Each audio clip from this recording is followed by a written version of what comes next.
Hello students, आज हम discuss करेंगे एक मॉलिक्यूल क्या होते हैं और आयन क्या होते हैं। मोल कौन सा स्वरूप में मिलते हैं, आयन कैसा होते हैं, टाइप्स कितने होते हैं, इन सब के बारे में। पहले देखते हैं एक मॉलिक्यूल क्या होते हैं।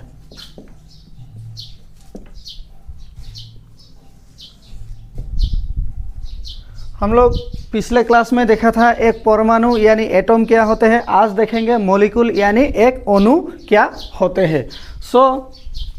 अगर हम देखें कोई भी एटम एक से अधिक मिलके एक साथ रहेंगे, एक केमिकली और एक एट्रैक्शन फोर्स के जरिए बॉन्डेड होके, उसे ही मॉलिक्यूल कहते हैं। यानी एक से अधिक एटम मिलके अगर कोई एलिमेंट फॉर्म करेंगे, उस एलिमेंट को कहते हैं मॉलिक्यूल। यानी ये एक बहुत छोटा सा ग्रुप होते हैं जो एक से अधिक एटम का एक छोटा सा ग्रुप होते हैं। मॉलिक्यूल दो स्वरूप में मिलते हैं, टू नेचर है इनका। एक है कंपाउंड फॉर्म और एक है एलिमेंट फॉर्म।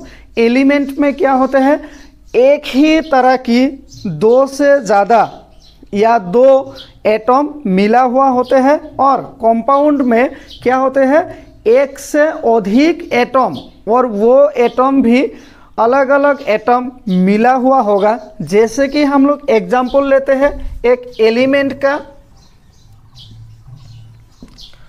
और कंपाउंड का। एलिमेंट में क्या होते हैं, एलिमेंट जो मॉलिक्यूलर फॉर्म होते हैं, इसमें सेम एटम से बॉन्डेड होगा जो भी मॉलिक्यूल होंगे।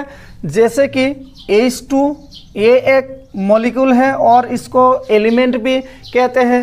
फिर जो कि O2, N2, Cl2 यानी हाइड्रोजन, ऑक्सीजन, नाइट्रोजन, क्लोरीन, ये सब हो गया एलिमेंट, यानी मॉलिक्यूल का ही एलिमेंट का रूप है ये सब। और कंपाउंड में देखते हैं जैसे कि सोडियम क्लोराइड, इसमें क्या हुआ, दो अलग अलग एटम्स हैं और ये दोनों एटम्स मिलके एक कंपाउंड फॉर्म किया है। जो कि इन कंपाउंड का, ये जो कंपाउंड है इसका जो नेचर होगा या जो प्रॉपर्टीज होंगे वो इस एलिमेंट या इस एटम के ऊपर ही निर्भर करेंगे। यानी डिपेंडेंट किसके ऊपर होंगे, ये जो सोडियम है, क्लोरीन है, इनके ऊपर इनका केमिकल प्रॉपर्टीज डिपेंड करेंगे। इसमें भी जो भी प्रॉपर्टी है इनके ऊपर ही डिपेंड करेंगे। एलिमेंट और कंपाउंड, ये दोनों के बीच एक अंतर है, जो कि एलिमेंट में क्या होते हैं, जो भी एटम एक दूसरे से बॉन्डेड होते हैं एट्रैक्शन फोर्स से, वो एटम सेम तरह की होते हैं। फिर हम लोग ले सकते हैं O3, यानी ये ओजोन, ऑक्सीजन का 3 एटम मिलके एक मॉलिक्यूल फॉर्म किया जिसको कहते हैं ओजोन। इसमें जो भी ऑक्सीजन है इनका जो केमिकल प्रॉपर्टी है वो सेम होते हैं, पर इसमें जैसे कि कैल्शियम क्लोराइड, ये एक कंपाउंड है, इसमें कैल्शियम का भी केमिकल प्रॉपर्टी अलग होगा और क्लोरीन का भी केमिकल प्रॉपर्टी अलग होगा। एक ही कंपाउंड में दो डिफरेंस मॉलिक्यूल यानी दो डिफरेंट एटम है और दोनों का केमिकल प्रॉपर्टीज अलग अलग है। और इसमें एक ही सेम तरह की दो या उससे ज़्यादा एटम मिलके एक मॉलिक्यूल फॉर्म किया है और जिनका केमिकल प्रॉपर्टीज सेम होंगे। और कंपाउंड में क्या हुआ, दो या उससे ज़्यादा एटम मिलके एक कंपाउंड फॉर्म करते हैं और हर एक एटम का केमिकल प्रॉपर्टीज अलग अलग होते हैं।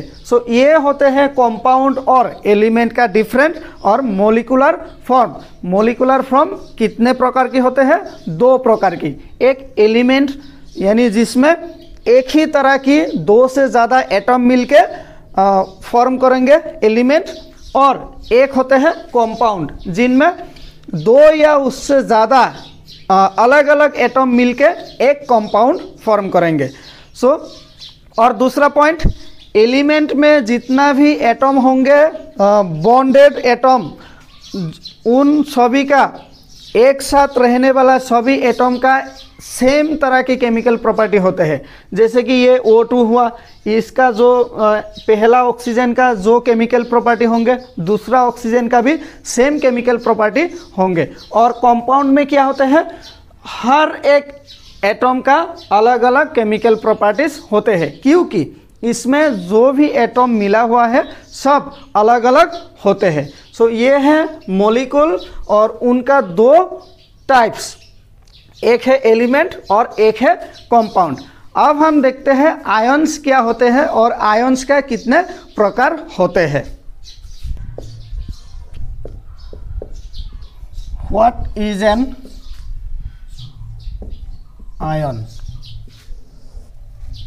इसे हिंदी में भी आयन ही कहते हैं, इसका कोई दूसरा नाम नहीं, इसको आयन ही कहेंगे हम लोग। सो आयन्स क्या होते हैं ये देखते हैं। सो हम लोग पिछले क्लास में आयन के बारे में थोड़ी बातचीत तो की थी। जैसे कि एक एलिमेंट हम लोग ले लिया सोडियम। सोडियम का जो एटॉमिक नंबर ये 11 है। सो पीरियोडिक टेबल को एक रूप दिया गया है, इसमें ऐसे 7 हॉरिजॉन्टल लाइन होते हैं, ऐसे 7 हॉरिजॉन्टल लाइन होते हैं।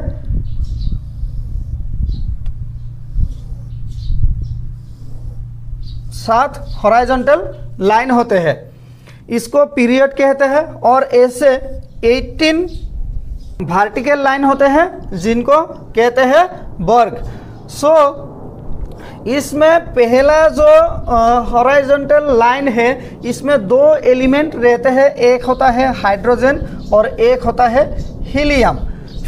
फिर ये जो सेकेंड हॉरिजॉन्टल लाइन है इसमें 8 एलिमेंट रहते हैं।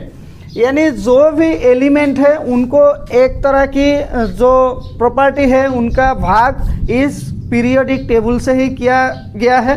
उनका जो एक एक पीरियड है उनको सेल भी कहते हैं। जब हम एक एटम का स्ट्रक्चर देखेंगे, स्ट्रक्चर में इन्हीं पीरियड को एक एक सेल के आकार या एक एक सेल का नाम दिया गया है। जैसे कि K, L, M, N, O, P ऐसे सेल का नाम है।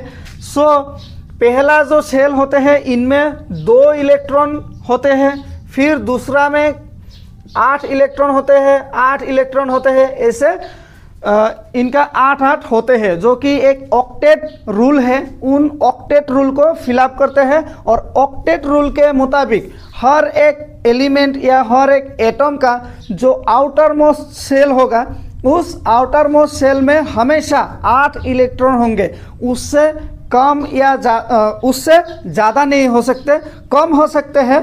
पर एक एटम अगर वो नोवेल गैस की तरह बिहेव करेंगे, सो नोवेल गैस की तरह बिहेव करने के लिए उस आउटर मोस्ट सेल में 8 इलेक्ट्रॉन होना पड़ेगा। सो ये है ऑक्टेट रूल। और उसी को हर एक एटम फिलअप करने के लिए इतना जो केमिकल रिएक्शंस है, कंपाउंड फॉर्मिंग है, ये सब करते रहते हैं। सो पहला जो सेल है इसमें 2 इलेक्ट्रॉन रहते हैं, फिर दूसरा में 8, तीसरा में 8। इनके लिए एक रूल है जिसे 2n² रूल कहते हैं। सो इनमें n का मतलब है सेल, यानी कौन सा नंबर का सेल है। अगर एक सेल नंबर 1 यानी K होगा, सो इसमें 2 × 1² अल्टीमेटली इसमें 2, मतलब इस सेल में पहला सेल में कितना इलेक्ट्रॉन रहेंगे, 2 इलेक्ट्रॉन। अगर हम लोग दूसरा सेल देखें तो दूसरा सेल n मतलब 2 हो गया, सो इसमें स्क्वायर आ गया, 2 × 4 8 इलेक्ट्रॉन। सो दूसरा जो सेल होंगे यानी L सेल, इसमें 8 इलेक्ट्रॉन होंगे। फिर तीसरा जो होते हैं इसमें उससे ज़्यादा होंगे, यानी उसमें कितना होंगे, 18 होंगे। सो ये है 2n², जो फॉर्मूला ये बाद में हम लोगों को मिलेंगे, तब अच्छा से देखेंगे। अब हम एक आयन क्या होते हैं इसके बारे में देखते हैं। ये जो सोडियम का एग्जाम्पल लिए थे हम लोग, सोडियम का, इसका जो एटॉमिक नंबर है 11।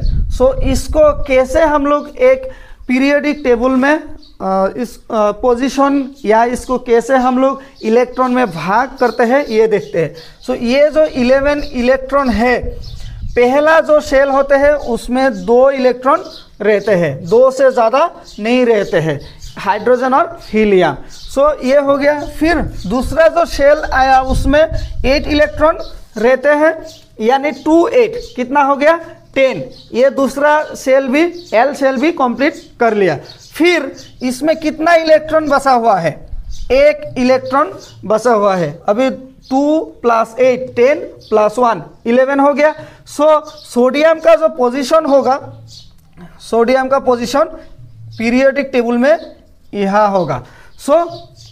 इनका जो आउटर मोस्ट सेल है इसमें कितना इलेक्ट्रॉन है, 1 इलेक्ट्रॉन है। अगर सोडियम का हम लोग स्ट्रक्चर देखेंगे, स्ट्रक्चर कैसा होगा, सोडियम का जो स्ट्रक्चर होगा, ये मान लीजिए इसका न्यूक्लियस है जिसमें न्यूट्रॉन और प्रोटॉन भरा हुआ है। ये है पहला शेल जिसमें 2 इलेक्ट्रॉन रहते हैं। फिर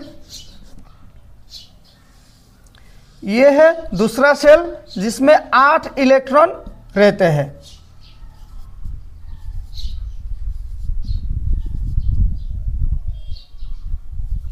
आठ इलेक्ट्रॉन रहते हैं। और फिर ये हो गया इसका तीसरा शेल जिसमें 1 ही इलेक्ट्रॉन रहते हैं। अब सोडियम को ये जो ऑक्टेट रूल है, ऑक्टेट रूल फिलअप करने के लिए कितना इलेक्ट्रॉन का जरूरी है, इसको ये जो बाहर का जो शेल, इसको भरने के लिए और 7 ऐसा इलेक्ट्रॉन चाहिए जिस जो कि इस बाहर का शेल को ये भर सकेंगे। इसका जो प्रोटॉन का संख्या है, एक एटम में प्रोटॉन और इलेक्ट्रॉन हमेशा इक्वल संख्या में रहते हैं, यानी इसका जो प्रोटॉन का संख्या होगा वो भी सोडियम के लिए 11 होंगे। एक प्रोटॉन एक इलेक्ट्रॉन को एट्रैक्शन फोर्स से एट्रैक्ट करके रखते हैं।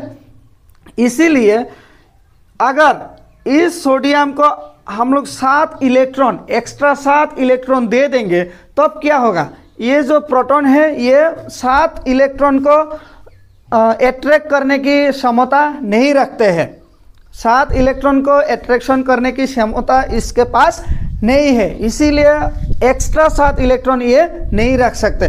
फिर क्या करेंगे, ये बाहर का जो एक इलेक्ट्रॉन है इसी को डोनेट कर देंगे किसी और को, जिसको जरूरत होगा उसको डोनेट कर देंगे। डोनेट करने के बाद, यानी ये जब डोनेट करेंगे तब क्या होगा, इसके पास एक प्लस चार्ज एक्स्ट्रा होंगे, यानी 10 ऐसा प्रोटॉन होंगे जो ये 10 इलेक्ट्रॉन को एट्रैक्ट करके रखेंगे।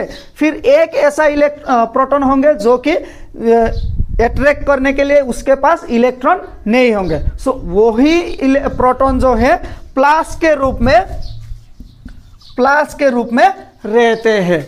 इसी को कहते हैं आयन, इस प्लस को ही कहते हैं आयन। फिर हम लोग देखते हैं क्लोरीन। क्लोरीन का जो एटॉमिक नंबर है वो 17, क्लोरीन का 17, यानी इसका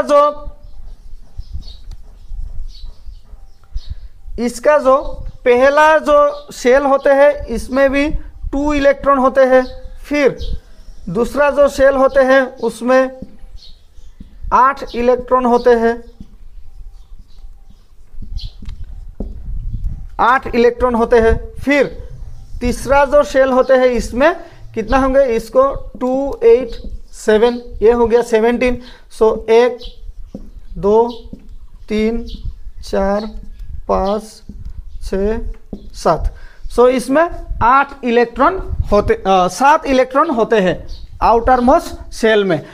ये इसका जो प्रोटॉन होंगे, प्रोटॉन भी तो क्या होंगे, इसका 17 ही होंगे। सो इसको जो ऑक्टेट रूल है, ऑक्टेट रूल फिल करने के लिए कितना इलेक्ट्रॉन चाहिए? मात्र 1 इलेक्ट्रॉन चाहिए। सो ये 7 इलेक्ट्रॉन किसी को डोनेट नहीं कर सकते, किसी को डोनेट नहीं कर सकते, क्योंकि 7 इलेक्ट्रॉन अगर किसी को डोनेट करेंगे तो फिर क्या होंगे, इसका जो शेप है वो चेंज हो जाएगा, इसका नेचर भी बहुत सारा चेंज होंगे, ये टूटा फूटा सा हो जाएंगे, इसीलिए डोनेट नहीं कर सकते। ये क्या करेंगे, उससे ज़्यादा बेहतर है कि ये 1 इलेक्ट्रॉन दूसरे से ले लेंगे। दूसरे से जब लेंगे, इसके पास 17 प्रोटॉन है, 17 इलेक्ट्रॉन को तो अट्रैक्ट कर लिया, फिर 1 इलेक्ट्रॉन जब एक्स्ट्रा आएंगे उसको भी अट्रैक्ट करने में इतना ज़्यादा मुश्किलें नहीं होंगे। सो इसीलिए 1 इलेक्ट्रॉन को ये अट्रैक्ट करके रख सकते हैं। सो ये जब 1 इलेक्ट्रॉन दूसरे से उधारी लेंगे, उधारी लेना मतलब क्या, वो दूसरे से जब उधारी लिया तब वो माइनस हो गया, मतलब कभी ना कभी उसको लुटाना भी पड़ेगा।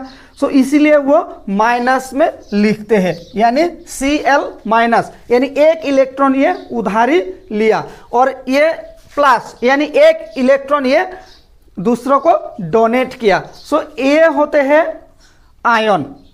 सो इसमें क्या हुआ, नेगेटिव आयन, और इसमें क्या हुआ, positive ion.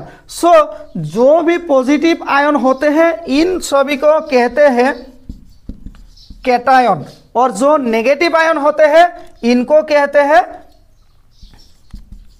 Anion.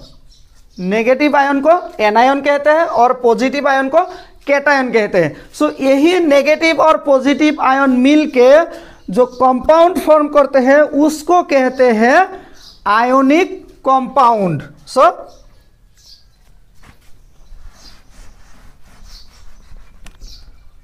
Ionic compound क्या होते हैं ये देखते हैं।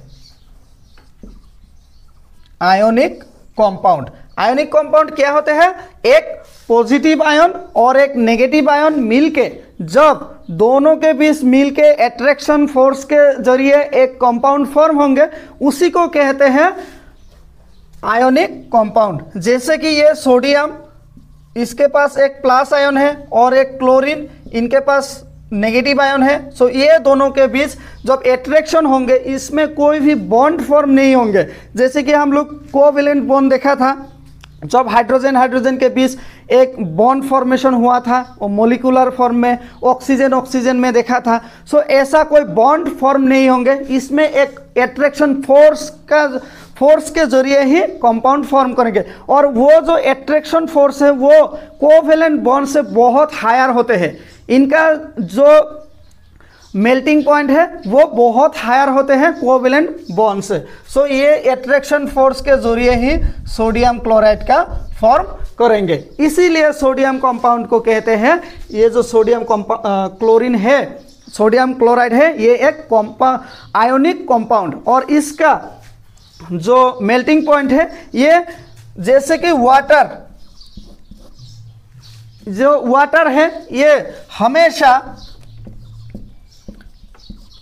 कोवेलेंट बॉन्ड से ही फॉर्म होते हैं, और इसका जो मेल्टिंग पॉइंट होते हैं ये 100 डिग्री सेल्सियस होता है, पर सोडियम क्लोराइड का उससे बहुत हायर होते हैं। और कुछ एग्जाम्पल हम लोग देखते हैं आयोनिक कंपाउंड का,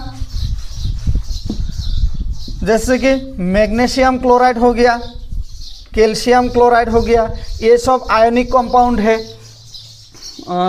अब हम आयन के बारे में देखा तो आयन कितना प्रकार के होते हैं, 2 प्रकार के, एक होता है कैटायन और एक होता है एनायन। सो कैटायन में क्या होते हैं, कैटायन में प्लस आयन होते हैं, और एनायन में क्या होते हैं, माइनस आयन होते हैं। सो एक कैटायन और एक एनायन मिलके एक कंपाउंड फॉर्म कर सकते हैं, और उसी कंपाउंड को कहते हैं आयोनिक कंपाउंड। सो ये बात सभी को याद रहेंगे।